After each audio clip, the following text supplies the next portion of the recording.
What was the motive to start Sketch School of Art and Creativity? Why did I decide to start Sketch School of Art and Creativity? बहुत सारे लोगों ने मुझे बीच में मना किया, बहुत सारे लोगों ने मुझे बीच में बोला कि अरे आप आर्किटेक्चर में इतना अच्छा कर रहे हो, इतने अच्छे मार्क्स आ रहे हैं, हर सेमेस्टर में टॉप मार्क्स आ रहे हैं, तो इसी को कंटिन्यू करो, वाई SSAC छोड़ो इसे, इनमें कुछ नहीं रखा. Hi guys, welcome back to Sketch School of Art and Creativity. I hope that all of you are doing well.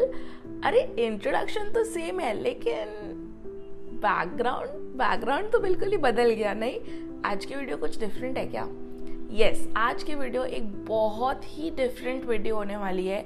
It is not a regular video at all. जो भी मैं आज आपको बताने वाली हूँ, ना तो मैंने पहले से सोचा है, ना तो कोई स्क्रिप्ट बनाई है. बिल्कुल ही दिल से बताऊंगी. जो भी बताऊंगी बहुत ज़्यादा इंटरेस्टिंग एंड इन्फॉर्मेटिव वीडियो है. आपके लिए ये वीडियो देखना बहुत इंपॉर्टेंट है, तो इसीलिए इस वीडियो को एंड तक तो ज़रूर देखना. और बहुत सारे ऐसे स्टूडेंट्स हैं ना जो मेरी वीडियोस को देखते हैं और आई थिंक वो डिज़र्व करते हैं sketch school of art and creativity की SSAC की जर्नी को जानना कि ये स्टार्ट कैसे हुआ था. What was the motive to start Sketch School of Art and Creativity? Why did I decide to start Sketch School of Art and Creativity?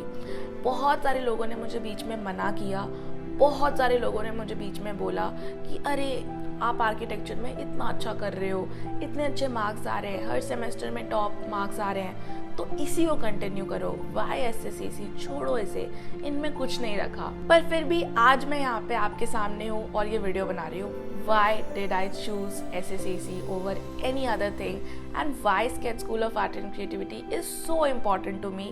इसके बारे में मैं आज आपसे डिस्कस करने वाली हूँ.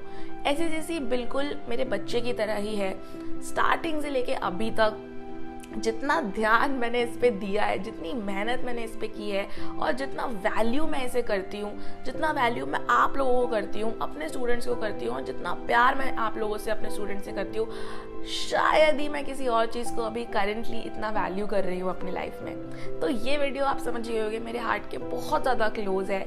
And without much introduction let us get started. तो ये कहानी शुरू होती है while I was in my 11th and 12th grade. So when I was in my 11th and 12th grade, I was very confused that which career option should I choose. ठीक है, because I was a student who was very good into creative stuff, drawing, art, painting, sketching. मुझे बहुत अच्छा लगता था. And I was also interested in science. तो in my junior standards I really liked science. मैं बहुत ज़्यादा science projects में जाती थी. मुझे चीज़ों की टेक्निकलिटी को समझना, प्रैक्टिकली चीज़ों को समझना, देखना मुझे बहुत अच्छा लगता था. थोड़ा सा 11th and 12th ग्रेड में इंटरेस्ट कम हो गया था बिकॉज चीज़ें जो थी वो बहुत रोट लर्निंग बेस्ड हो गई थी, सिर्फ रट के लिखने वाली आ गई थी. तो वहाँ पे मुझे वो अच्छा नहीं लग रहा था. बट मुझे कहीं ना कहीं ये पता था that as a person I like science and I am a technical person, but I am also a creative person. मेरे अराउंड जो भी लोग थे, या तो वो इंजीनियरिंग के लिए प्रिपेयर कर रहे थे, JEE पेपर 1 के लिए कर रहे थे, या फिर कुछ लड़कियां थी जो NIT NET वगैरह के लिए प्रिपेयर कर रही थी. तो मुझे ये पता था कि डिज़ाइन फील्ड है और इंजीनियरिंग है. दोनों में से अगर मैं देख रही थी कि मुझे कौन सा ज़्यादा पसंद है, तो डेफिनेटली डिज़ाइन का ही लग रहा था. बिकॉज इंजीनियरिंग में मुझे पता था कि यार वही 11th and 12th ग्रेड वाला होना है, रट्टा मारना पड़ेगा, और मुझसे अब ये नहीं होने वाला है. मुझे 11th and 12th ग्रेड की फिजिक्स, केमिस्ट्री, मैथ्स बिल्कुल पसंद नहीं आ रही थी. बहुत ज़्यादा रट्टा मारने वाला हो गया था. So engineering was a no for me. मुझे इंजीनियरिंग नहीं करना था. अगर मैं अब डिज़ाइन की बात करूँ तो डिज़ाइन फील्ड था जो मुझे पता लगा. तो मैंने सर्च किया कि कौन कौन से एंट्रेंस एग्जामिनेशन है जिनमें ड्राइंग आता है. तो उसमें मुझे नाटा JEE भी पता चला कि यार ये आर्किटेक्चर भी कुछ होता है. तो मैंने सर्च ही ऐसे किया था कि ड्राइंग किस किस में आता है एंट्रेंस एग्जामिनेशन में. अभी मुझे कुछ पता नहीं था कि डिज़ाइन क्या होता है और आर्किटेक्चर क्या होता है. तो 11th and 12th ग्रेड में तो सारा टाइम कन्फ्यूजन में ही निकल गया. मैंने फिर फॉर्म फिल किया. तो फॉर्म फिल करने के बाद जनवरी से लेकर जून में सारा एग्जामिनेशन होता है. कुछ एग्जामिनेशन होते हैं while you are in 12th grade and some examinations you give after you have given your boards. तो इन्हीं बीच में जनवरी टू जून में सारे मैंने एंट्रेंस एग्जामिनेशंस दिए. अब कौन कौन से दिए? NIFT, NID, UCEED, design entrance examinations and architecture entrance examinations, NATA and JEE arch. ठीक है, अब मैंने कोई प्रिपरेशन नहीं करी हुई थी, बिना प्रिपरेशन के मैं गई और मैंने एंट्रेंस एग्जामिनेशंस दे दिए. अब रिजल्ट का बताती हूँ कि हुआ क्या. निफ्ट एग्ज़ाम क्योंकि पहले ही हो जाता है तो उसका रिजल्ट आया एंड फर्स्ट राउंड मेरा क्लियर हो गया था, ठीक है। सेकेंड राउंड होता है सिचुएशन टेस्ट, वो भी मेरा क्लियर हो गया था। फाइनल मेरे को बस इंटरव्यू देने जाना था और अपना कॉलेज लेना था, या जो भी प्रोसेस होता है उसके बाद का एंड प्रोसीजर जो होता है। तो उसी बीच में मैंने निफ्ट के कोर्सेज के बारे में थोड़ा सर्च किया कि अरे अब मैं जाऊंगी लेने के लिए को तो कौन सा कोर्स ऑप्ट करूं।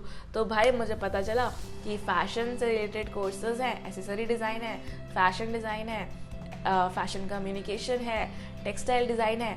अब भाई मेरे को तो पसंद ही नहीं आ रहा है इनमें से कुछ, बिकॉज उस टाइम पे ना मुझे फैशन से रिलेटेड चीज़ों में इतना इंटरेस्ट था नहीं, and I was very scared because the courses in NIFT was very specialised. तो मैं सोच रही थी कि अगर मैं फैशन डिज़ाइन लूँगी और मेरे को पसंद नहीं आया तो मैं क्या करूँगी, समझ रहे हो। तो मुझे निफ्ट में तो यार मुझे लगा कि यार ये तो मुझे पसंद ही नहीं आ रहा है, मैं क्रैक तो कर चुकी हूँ लेकिन मुझे अच्छा नहीं लग रहा, तो मैं इसको लूँ या ना लूँ। फिर मैंने थोड़ा और रिसर्च किया, मैंने आर्किटेक्चर के बारे में भी देखा।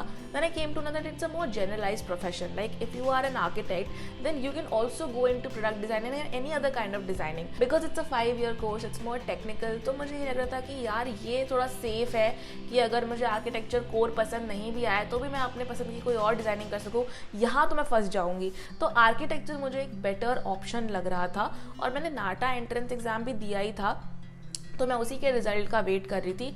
1% भी मैंने सोचा नहीं था कि मेरा एंट्रेंस एग्जामिनेशन क्रैक नहीं होगा, क्योंकि मैं ऑलरेडी ड्राइंग वगैरह में अच्छी थी, तो मुझे लगा था मेरे तो अच्छे ही मार्क्स आएंगे। तो मैं भाई साहब निफ्ट के इंटरव्यू राउंड में गई ही नहीं, मैंने उसको ड्रॉप कर दिया। मैं सोचा मुझे निफ्ट तो लेना ही नहीं, मुझे नहीं करना।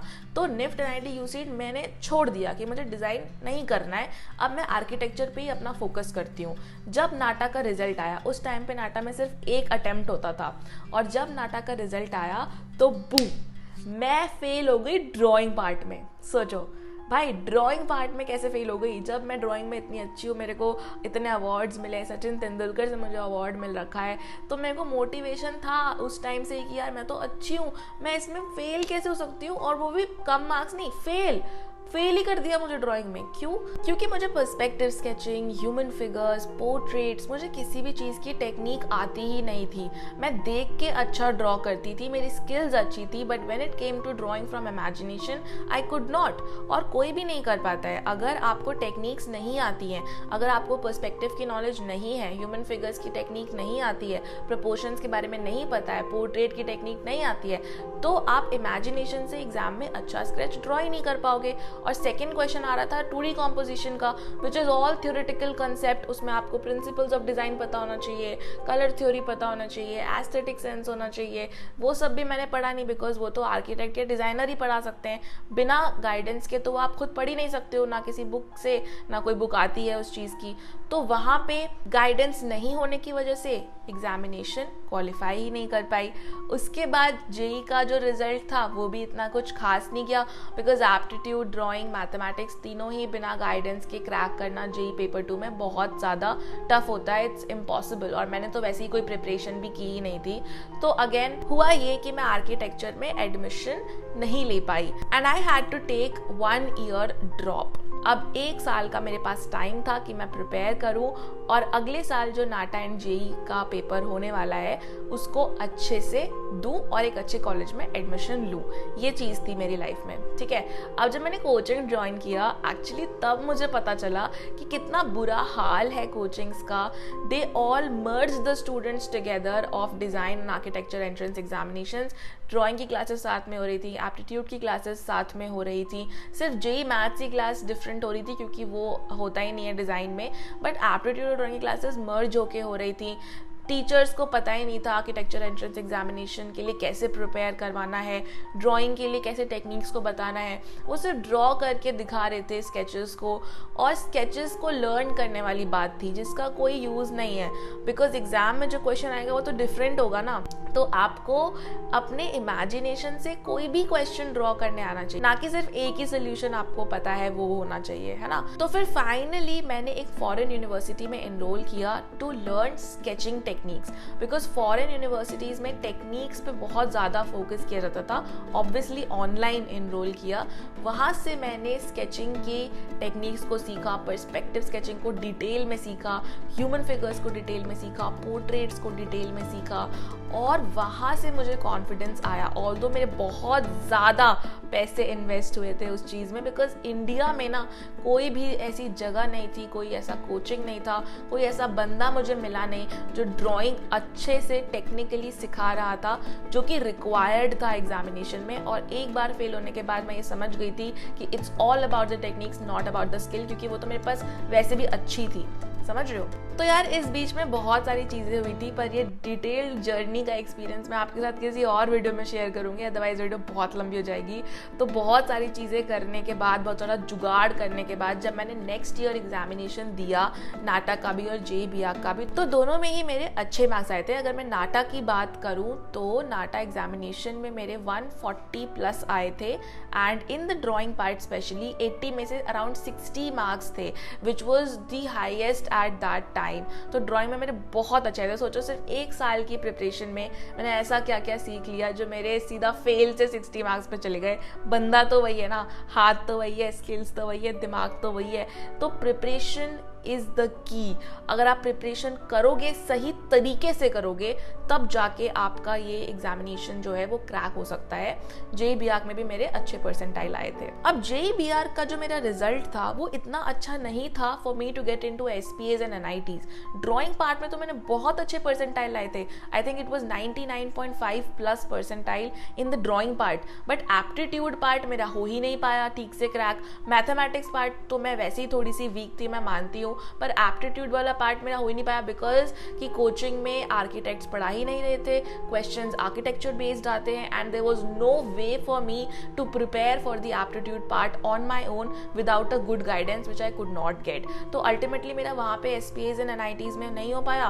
और नाटा की अगर मैं बात करूँ तो नाटा में मेरे अच्छे आ गए थे, बिकॉज नाटा का जो एप्टीट्यूड था उस टाइम पे वो आर्किटेक्चर बेस्ड नहीं था, तो वो मैंने बुक्स के थ्रू अच्छे से प्रिपरेशन कर लिया था. ड्राइंग तो करा ही था, बिकॉज फॉरेन यूनिवर्सिटी से मैंने टेक्निक सीखी, बहुत ज़्यादा हेल्प हुआ उस चीज़ का. ड्राइंग पार्ट मेरा बहुत बूम हो गया था, बहुत अच्छे मार्क्स आ गए थे. 140 प्लस आए थे मेरे नाटा में उस टाइम पे, which was a very good score eight that time. And फिर भी मेरा एक टॉप कॉलेज में नाटा के थ्रू विच इज सेप्ट वगैरह में नहीं हो पाया एडमिशन. अब क्यों नहीं हो पाया, क्या दिक्कत आई? बेसिकली मेरे बोर्ड्स में बहुत अच्छे मार्क्स नहीं थे, तो सेप्ट में एडमिशन लेने के लिए बोर्ड्स मार्क्स प्लस नाटा मार्क्स कंबाइन होते हैं. तो वहाँ पे अगेन मैं रह गई. इतनी प्रिपरेशन करने के बाद भी, इतनी ड्राइंग सीखने के बाद भी मेरा एक डिज़ायर्ड कॉलेज में एडमिशन नहीं हो पाया. मुझे बहुत गुस्सा था इस चीज़ का कि just because of not getting a right guidance, just because of not getting good teachers who could teach me well, मैंने इतने पैसे भी खर्च किए in foreign universities learning drawing from here and there, इतना परेशान भी हुई, और फिर भी इसका फ़ायदा क्या हुआ? कुछ भी नहीं. क्यों? क्योंकि सही गाइडेंस नहीं थी. What is this? इतना सब होने के बाद भी ना मैं कुछ कर नहीं सकती थी. इतनी मेहनत करने के बाद भी आई could not get into the desired college. दिमाग होने के बाद भी, स्किल्स होने के बाद भी, मेहनत करने के बाद भी, प्रिपरेशन करने के बाद भी, just because of not getting the right guidance and even after wasting a lot of money, मैं जो डिज़र्व करती थी वो मुझे ऐसा लगा कि मुझे नहीं मिला. और उस चीज़ का गुस्सा, उस चीज़ का दुख मेरे अंदर तो डेफिनेटली था, but I could not do anything. और मुझे जिस कॉलेज में एडमिशन मिला मैंने ले लिया. एंड उसके बाद in the second year I started making YouTube videos to help you guys out, क्योंकि मैं यही सोचती थी कि मेरे साथ जो हुआ वो बाकी किसी के साथ ना हो, और एटलीस्ट मुझे इन्फॉर्मेशन नहीं मिली मेरे टाइम पे यूट्यूब वगैरह पे, पर मैं वीडियोज़ बना के ज़रूर इन्फॉर्मेशन शेयर करूँ. तो मैंने यूट्यूब की वीडियोज़ बनानी शुरू की. आप लोगों को काफ़ी पसंद आई. वो मेरा पर्सनल चैनल था, तो मेरा दूसरा चैनल है, वो मैं इस चैनल की बात नहीं कर रही हूँ, SSAC के चैनल की. तो उस पर मैंने वीडियोस बनाना शुरू किया. बहुत पसंद आई लोगों को. अपना एक्सपीरियंस शेयर किया आर्किटेक्चर का. कॉलेज में मैं बहुत अच्छा करती थी, मैं हमेशा टॉप ही करती थी कॉलेज में, पर मैं टाइम निकाल लेती थी to make YouTube videos as well. तो वो एक फेज़ था. Then I started to think कि यार ड्राइंग का जो पार्ट है वो मेरा काफ़ी स्ट्रॉन्ग है, बिकॉज कि मैंने प्रिपरेशन तो की ही थी, उसके बाद मैं आर्किटेक्चर में भी इतना ड्राइंग मैंने सीखा, तो मेरी ड्राइंग बहुत अच्छी हो गई थी। In fact it was better than my faculty members in my college. तो फैकल्टी मेंबर्स भी सोचते थे कि मैं इतनी टेक्निकली और इतनी अच्छी स्केचिंग कैसे कर लेती हूँ। So it was my strong part. तो मैंने सोचा कि यार ये चीज़ तो नाटा में भी आती है, जेई में भी आती है, डिज़ाइन एंट्रेंस एग्जामिनेशन में भी आती है, और ये कोई अच्छे से सिखा ही नहीं रहा है। Then I started a course of ₹600 at that time, जिसमें मैंने सिर्फ ड्राइंग पार्ट सिखाने के लिए वो शुरू किया था। And a lot of students, I think 100 और 150 students enrolled in that course. सबको बहुत ही ज़्यादा पसंद आया एंड लिटरली कितने ही सारे लोगों का नाटा और JBR ऐसी क्रैक हो गया। उस 600 रुपये के ड्राइंग कोर्स से शुरुआत हुई the legendary sketch school of art and creativity की, SSAC इंस्टीट्यूट की, जो आज की डेट में इंडिया का सबसे बड़ा इंस्टीट्यूट है for architecture entrance exam preparation. And not to mention it has been the fastest growing institute ever.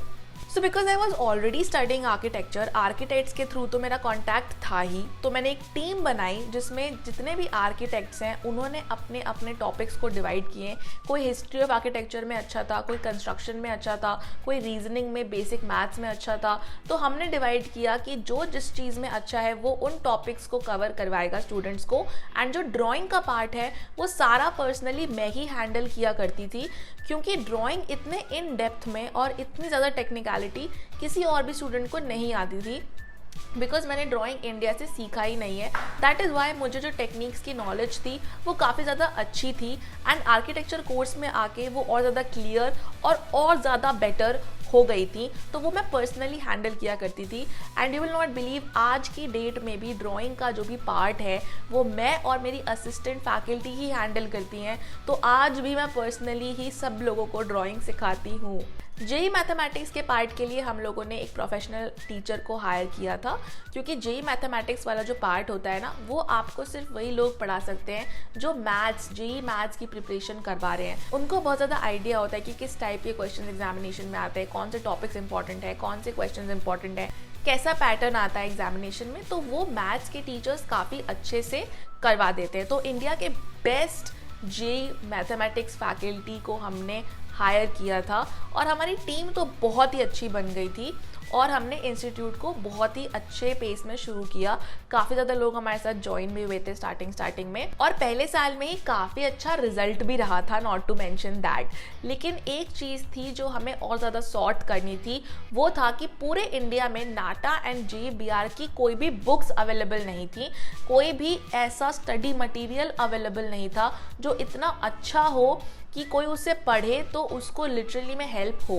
देखो, ड्राइंग, एप्टीट्यूड, मैथ्स के लिए ना वैसे भी स्टडी मटेरियल से सिर्फ पढ़ के कोई एग्जामिनेशन क्रैक नहीं कर पाता है। लाइव क्लासेस और अच्छी फैकल्टी तो बहुत ज़्यादा इंपॉर्टेंट होती है, बट हमें भी to teach you guys we needed a study material to provide you some test, some mock test. 3 चीज़ें होती हैं। ई बुक्स होते हैं जिनसे कि आप रिविजन कर पाओ जो भी आपको लाइव क्लासेस में पढ़ाया गया है, एक काइंड ऑफ क्रिस्प नोट्स की तरह होने चाहिए।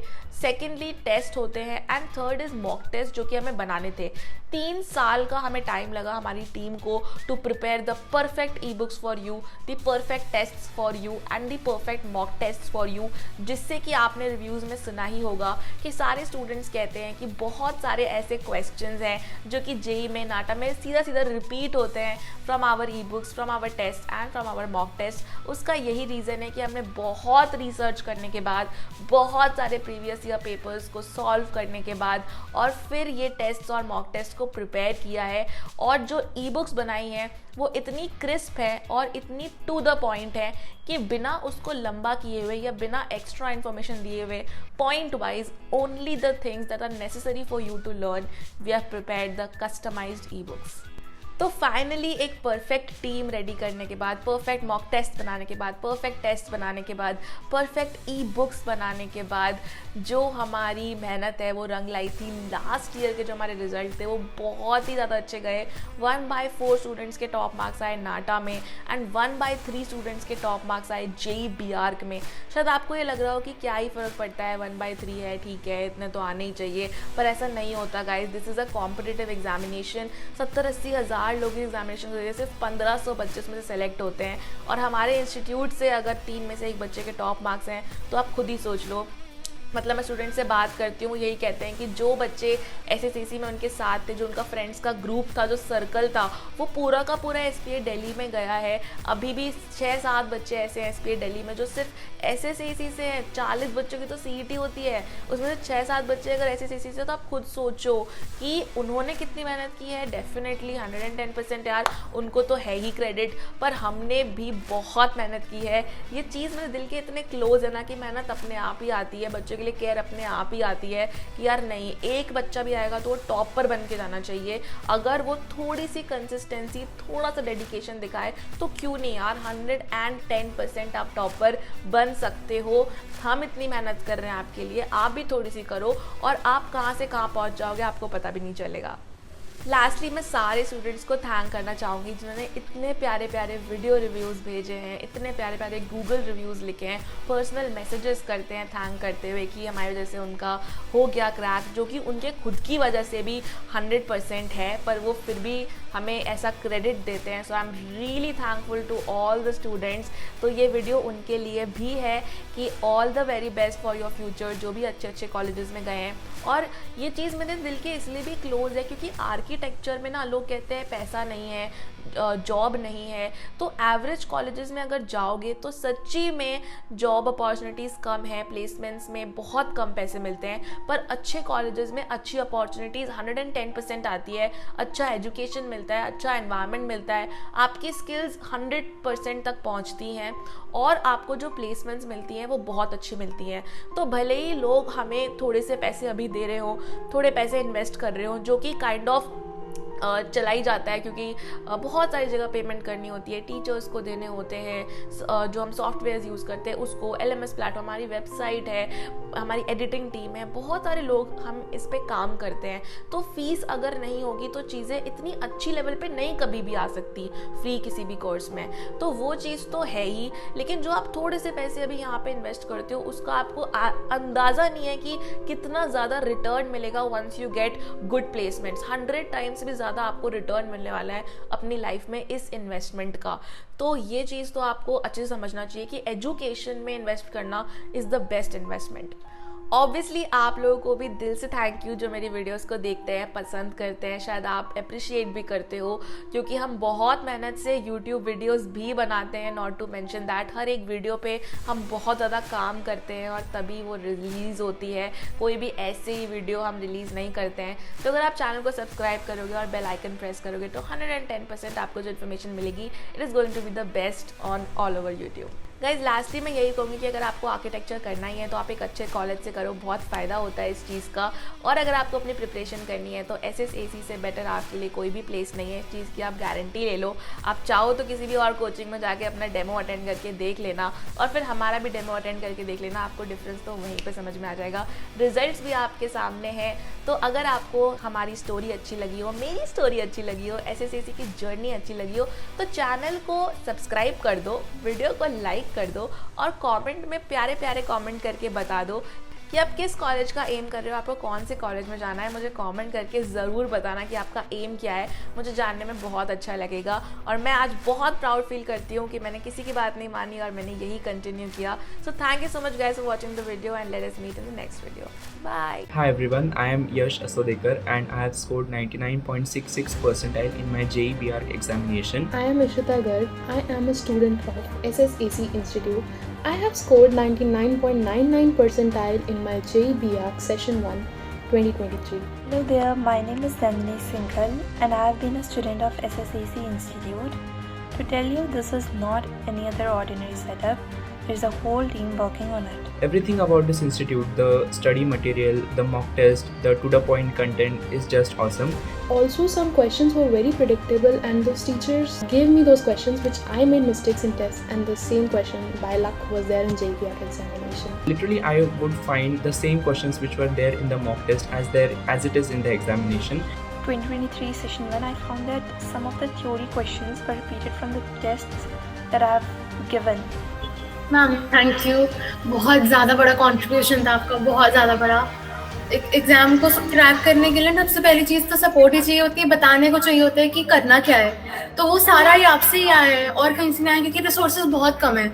तो एक रिसोर्स मिला, वो पहली बार में इतना अच्छा मिला कि बहुत इनॉर्मस अमाउंट ऑफ सपोर्ट मिला, तो उसी से हो पाया और कुछ नहीं कर पाता ये क्रैक।